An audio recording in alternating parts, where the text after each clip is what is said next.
m'appelle Julie Buxman, je suis officier polyvalente de la marine marchande et je travaille chez Orange Marine. Ma passion pour la mer est née essentiellement du fait que j'ai toujours vécu près de la mer. J'ai fait de l'optimiste très très jeune et donc j'ai fait énormément de voiles, donc c'était évident pour moi de continuer dans ce domaine-là.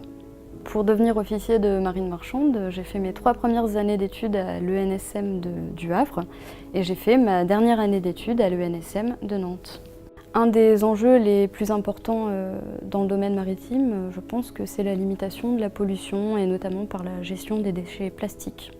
En tant que femme, j'apporte des choses différentes dans l'exercice de ma fonction, notamment dans la façon de gérer les soucis. On a une façon d'aborder les choses avec peut-être plus de sensibilité et d'écoute que le fera un homme.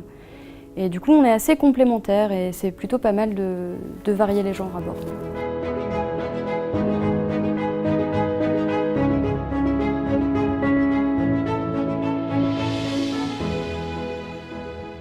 La mer a toujours fait partie de mon environnement personnel puisque j'ai toujours habité à côté de la mer.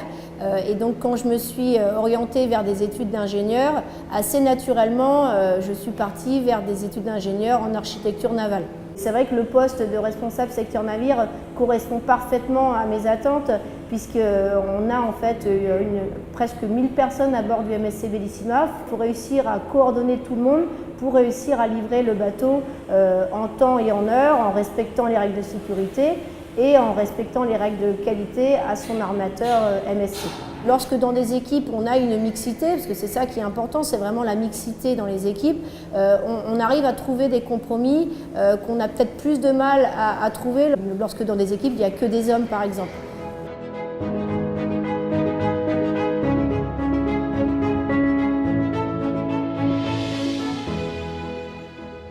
Je suis capitaine de première classe de la navigation maritime, pilote de Seine et je suis actuellement présidente de la station de pilotage de la Seine Caen-Dieppe. Je suis originaire de banlieue parisienne et le milieu maritime était plutôt inconnu. C'est donc avec l'ENSM, l'école de la marine marchande, que j'ai connu ce milieu. Et ensuite, le premier embarquement que j'ai fait après la première année m'a conquise et m'a vraiment confortée dans ce choix de ce merveilleux métier de marin. Je pense qu'en tant que femme, j'apporte à mes collègues une approche et une appréhension différentes des situations qui peuvent se présenter. Cette richesse, nous devons le développer dans les milieux maritimes, car trop peu de femmes sont présentes dans ce milieu. Une journée comme le 8 juin 2018, les ailes de l'océan, permettra donc aux femmes d'être sensibilisées au métier de la mer. Le milieu maritime a toujours été un milieu traditionnel, mais qui a su s'adapter aux circonstances. Aujourd'hui, nous devons être précurseurs dans notre domaine. En tant que président de la station de pilotage de la Seine, je me dois de préparer notre station à l'évolution du trafic mondial et aux évolutions techniques qui sont en marche.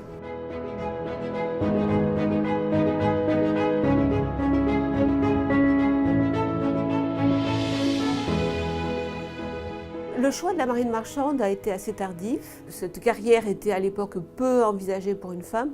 Les hasards de la vie ont fait que je me suis rendu compte que c'était possible. Et tout ensuite s'est passé très très vite, puisque dans la foulée j'ai passé le concours et je suis entrée à l'école de la marine marchande à Nantes-Saint-Nazaire. Il s'en est donc suivi une carrière chez Brittany Ferries qui a duré environ 13 ans, suivie d'une reconversion à terre, étant donné que j'ai 2 enfants et que la conjugaison entre le métier de marin et les activités familiales sont parfois complexes. Alors actuellement, le principal enjeu est celui des futurs navires qui seront alimentés au GNL. Et d'un point de vue purement portuaire, la problématique est comment procéder à l'avitaillement de ces navires dans les meilleures conditions possibles. La fonction du port est à la fois une fonction de service, de qualité de service. Et dans cette qualité de service, nous devons impérativement accompagner les armateurs dans cette démarche de façon à proposer des solutions adéquates et de trouver les innovations réglementaires qui permettront que ces opérations se fassent dans les meilleures conditions possibles.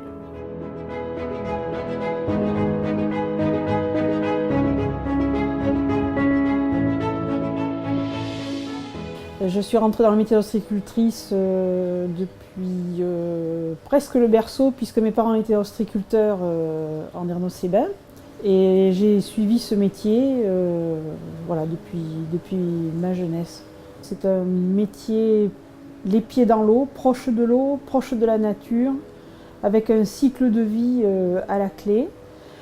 Et c'est une liberté qui m'a été offerte.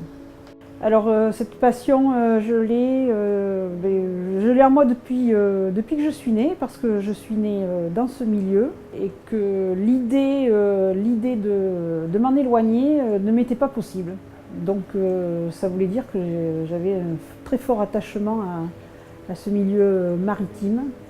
Je me suis aperçue que la mer m'offrait la liberté de mouvement et le bonheur quotidien de découvrir le soleil se lever, se coucher, de plonger les mains dans l'eau froide, moins froide.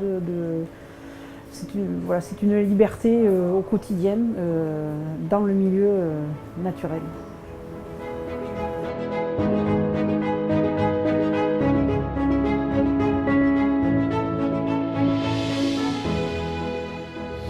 Je connaissais très peu ce milieu et petit à petit, je me suis renseignée, j'ai découvert ce que c'était que l'école navale. J'ai rencontré des personnes, des marins, des enfants de marins. Le chemin se faisant, je me suis rendu compte que mais oui, bien sûr, c'est ça qu'il faut que je fasse. Je crois que c'est mon premier vrai choix dans la vie. C'est un milieu qui est peu connu. Ce qu'on y vit est assez exceptionnel et difficilement retranscriptible, difficilement explicable. Ça a peu d'importance finalement que vous soyez un homme ou une femme, vous allez être dans les mêmes responsabilités et vous allez agir de la même manière. Et finalement, si j'ai un message, c'est de dire que quelles que soient vos origines, quel que soit votre genre, quel que soit votre milieu social, quel que soit votre niveau d'études, vous avez peut-être une place dans la marine. Et votre place, elle sera préservée. On vous accueillera à bras ouverts. Finalement, ce qui compte, ce sera l'esprit d'équipage après et ce que vous êtes capable de fournir au bâtiment, à la marine en elle-même. Vous avez plus de 90% des marchandises aujourd'hui qui transitent par les mers. Et sans la mer, la croissance terrestre serait bien moins bonne. Et l'avenir économique du monde passe aussi par la mer.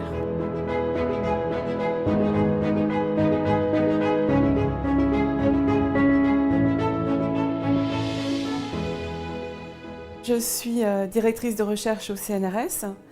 Je travaille à la station biologique de Roscoff, qui est un laboratoire du CNRS également associé à Sorbonne Université, qui est une université parisienne. Mon domaine de recherche, c'est la biologie des grandes algues, mais je suis également directrice d'un laboratoire de recherche de 75 personnes à la station. J'ai découvert les algues en fait lors de mes études. Je suis venue à Roscoff et j'ai adoré ça. J'ai adoré le monde des algues. Et lorsque j'ai eu mon diplôme de DEA, je suis revenue ici sur un petit contrat. Et là, j'ai décidé que vraiment la recherche, c'est ce qui me plaisait. Les menaces sur les écosystèmes marins touchent tous les niveaux de l'écosystème, du microscopique au macroscopique. Pour comprendre tout ça, prévoir, anticiper l'avenir, il faut de la connaissance, il faut observer, il faut des données qui permettent de renseigner les décideurs politiques et de convaincre ces décideurs de ces enjeux, d'agir. La biologie, d'une façon générale, c'est un travail d'équipe. Donc réussir à faire jouer les synergies, à travailler à l'interdisciplinarité, ça c'est un défi vraiment passionnant.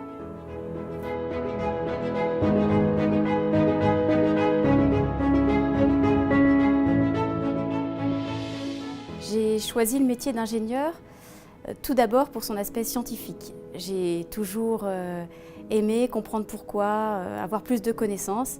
Et en travaillant chez Naval Group, je suis vraiment bien servie parce qu'il faut bien voir qu'ici, on fabrique des sous-marins nucléaires, des porte-avions, des objets extrêmement complexes qui sont composés de millions de pièces, de millions de lignes de code.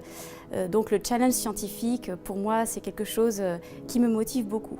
Aujourd'hui, on parle de la diversité homme-femme, mais je verrai la question sous un angle plus global. La diversité de parcours, la diversité de culture. Et c'est ça qui crée la richesse dans un groupe, des parcours atypiques. Par exemple, en ce qui me concerne, je n'ai pas un parcours ni un profil particulièrement standard. C'est vrai que je suis une femme dans un milieu maritime. Je suis diplômée ingénieure, mais pas particulièrement dans le milieu maritime. Et dans mon groupe, on ne m'a jamais fait sentir que c'était un handicap. Au contraire, Ça a été extrêmement souvent valorisé et ça m'a permis d'avoir un parcours professionnel varié en fonction de mes attentes et des besoins du groupe.